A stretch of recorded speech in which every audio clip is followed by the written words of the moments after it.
हजारों शिक्षकों की आवाज उठाने के लिए जयपुर शहीद स्मारक को पर हजारों की भीड़ बटोरने वाले और हर उस शख्स की आवाज जो पिछले 3 साल से उठा रहा है थर्ड ग्रेड शिक्षकों के ट्रांसफर को लेकर, लगातार उठाई, सरकार से भिड़े, सरकार के खिलाफ गए, यहाँ तक कि दिल्ली भी पहुँचे और जो कांग्रेस के आला कमान है उनसे भी मुलाकात की शिक्षकों के ट्रांसफर को लेकर, और आवाज़ धीरे धीरे रंग भी लेकर आ रही है। इसी विषय पर बातचीत करने के लिए हमारे साथ संयुक्त शिक्षक मोर्चा के अध्यक्ष हरपाल दादरवाल साथ में हैं। सर, लगातार आवाज़ बनकर सामने आ रहे हैं, लगातार आवाज़ उठा रहे हैं, अब आगे की क्या रणनीति है? चुनाव सामने है, मांगों को नहीं माना जाएगा तो क्या करने वाले हैं? जैसा कि सबसे पहले तो मैं सम्मानित मीडिया को धन्यवाद दूंगा कि आपके माध्यम से हमारी आवाज़ को एक आवाज़ मिल रही है। जैसा कि मैंने प्रदेश के 27 जिलों में आमंत्रण यात्रा करके राजधानी जयपुर के अंदर प्रोटेस्ट किया था और प्रोटेस्ट को कुचला गया, दबाया गया। उसके बाद में मुझे गैर संवैधानिक तरीके से हिरासत में लिया गया, नज़रबंद किया गया। उनका एक ही उद्देश्य था कि उनका पीसीसी प्रभारी जो रंधावा जी आए हुए थे वो वापस दिल्ली लौट जाएं, और जो हमने घोषणा कर रखी थी कि हम दिल्ली जाएंगे यदि आप बात नहीं मानेंगे, तो मेरे को यहाँ से उन्होंने एक तरह से नज़रबंद किया, जिससे कि हमारी जो टीम थी, जो हज़ारों की संख्या में जयपुर शिक्षक डटे हुए थे, वो टीचर अपने अपने घर चले जाएँ। उसके बाद में मैं दिल्ली गया, आलाकमान से मुलाकात की, उन्होंने आश्वासन दिया है। बहुत ही विडंबना की बात है कि जहाँ एक तरफ पीसीसी प्रभारी रंधावा जी कह रहे हैं मुख्यमंत्री जी को कि आप ट्रांसफर कर दीजिए, बिना पॉलिसी कर दीजिए, मुख्यमंत्री जी शिक्षा मंत्री को कह रहे हैं कि सर्वसहमति है, ट्रांसफर कर दीजिए, दिक्कत क्या आ रही है, और वो शिक्षा मंत्री जी जिनको हम तो जुमला मंत्री कह रहे हैं वो कह रहे हैं कि पॉलिसी बनाएंगे। 24 तारीख को मेरी मुलाकात हुई तो वही शिक्षा मंत्री हाथ ऊपर करके कह रहे हैं कि मेरे हाथ में कुछ नहीं। मुख्यमंत्री जी कहेंगे, अरे शिक्षा मंत्री जी, जब मुख्यमंत्री जी कह रहे हैं, आपके प्रभारी जी कह रहे हैं, आपको क्या दिक्कत आ रही है?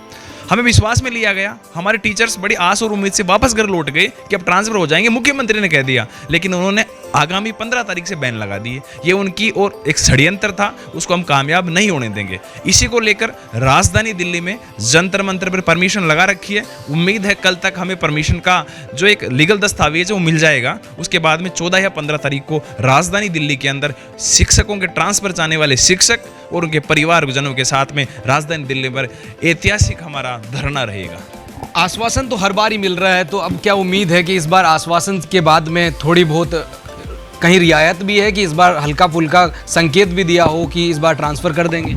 बिल्कुल, आप सही कह रहे हैं, आश्वासन लगातार मिल रहे हैं। जहां पहले थर्ड ग्रेड का नाम लेते ही चाहे मंत्री हो, मुख्यमंत्री हो, विधायक हैं, बोलते थे मधुमक्खी का छत्ता, इसमें हाथ नहीं डालेंगे। अब की बार सीधा सीएम ने हाथ डाला मधुमक्खी के छत्ते में, और मधुमक्खी के छत्ते में शायद शहद मिलेगा यदि ट्रांसफ़र करेंगे, और यदि ट्रांसफ़र नहीं करेंगे तो मधुमक्खी के छत्ते में हाथ तो डाल दिया अब, और मधुमक्खी रूपी ये जो शिक्षक हैं वो भड़क चुके हैं। यदि इनको ये, या तो उनके पास 2 ही ऑप्शन है, ट्रांसफ़र करके मीठा शहद ले ले, अन्यथा ये मधुमक्खियाँ रूपी शिक्षक हैं वो इनके डंक मार के यही हालत कर देंगे कि जिस प्रकार से उनको चुनावी साल है, चुनावों के अंदर अब की जो पिछली साल एक बार 21 सीट आई थी, मुझे लगता नहीं अब की बार ये एक टेम्पो से ज़्यादा भी सीटों पे बैठ के जाएंगे। पहले जो है गोविंद सिंह डोटासरा जिस वक्त शिक्षा मंत्री थे तो मुख्यमंत्री जी ने एक प्रोग्राम के अंदर ये पूछा था कि ट्रांसफ़र के पैसे लगते हैं, तो सभी शिक्षक जब सामने बैठे थे उनकी एक जो है धुन में आवाज़ आई थी कि हाँ लगते हैं। तो अब क्या ये सारा का सारा खेल इसी तरह है, क्योंकि शिक्षक इतना परेशान हो गया है कि वो पैसे देने के लिए भी तैयार है, लेकिन क्लियर इस रणनीति बना रहे हैं कि जो है लगातार हम ट्रांसफ़र करेंगे, उसके हिसाब से रणनीति बनी है। तो रणनीति में इतना कितना समय लग रहा है? ये वास्तविकता है, पैसे लेते हैं। मैं आपके मंच के माध्यम से, आपके नवतेज जो टीवी के माध्यम से स्पष्ट शब्दों में कहूँगा, यदि आपको प्रूफ चाहिए, सरकार को प्रूफ चाहिए, मुख्यमंत्री जी को प्रूफ चाहिए, मैं प्रूफ देने के लिए तैयार हूँ। कौन कौन से विधायक ने, किस किस मंत्री ने रेट खोल रखी है।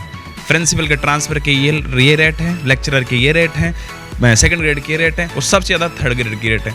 माननीय डोटासरा जी ने 85,000 आवेदन लिए थे। आवेदन लेने के बाद में शिक्षकों ने 3 से 5 लाख रुपए तक के अपने अपने विधायकों को दे रखे हैं और उनका ब्याज भर रहे हैं। जब विधायकों के पास जाते हैं, विधायक तानाशाही पे उतर चुका है, क्योंकि जब ये पैसा देते हैं इसका कोई रिकॉर्ड तो होता नहीं है, ये सारा 2 नंबर का पैसा होता है। मैं आपको एक विधायक की कहानी बताता हूँ। मेरे किसी संगठन के पदाधिकारी ने उनको पैसा दिया, पहले तो मुझे बताया नहीं, लेकिन जब ट्रांसफ़र नहीं होते दिखे, जब महीने का ब्याज देने की स्थिति आई, उन्होंने मेरे से कहा, मैं विधायक महोदय के पास गया। विधायक महोदय ने कहा कि मेरे किसी खान के अंदर राजसमंद में कोई उन्होंने लीज ले रखी थी, 1.5 से 2.25 करोड़ का लॉस हो गया, मैं कहाँ से भरूँ?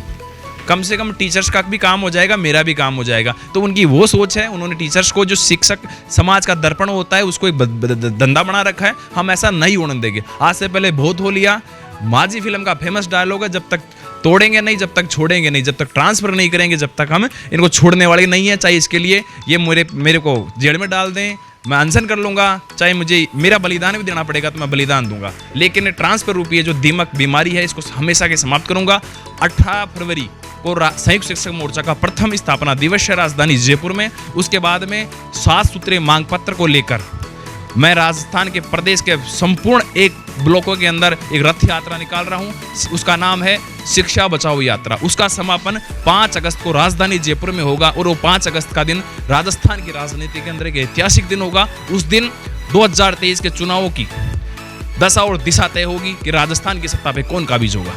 तो बिल्कुल नया ऐलान हो गया है, शिक्षक बचाओ अभियान या रथ, शिक्षा बचाओ यात्रा। शिक्षा बचाओ यात्रा। हरपाल दादरवाल ने नवतेज टीवी के मंच से बड़ा ऐलान कर दिया है और जाहिर सी बात है हमेशा शिक्षकों के हित में लगातार आवाज़ उठाते रहे हैं। शहीद स्मारक पर तकरीबन 20,000 से ज़्यादा लोगों की भीड़ जुटाकर सरकार को ये तो जता दिया है कि हरपाल दादरवाल कहीं भी कमज़ोर नहीं है, लेकिन सरकार अभी भी मांगों को पूरा नहीं कर रही है।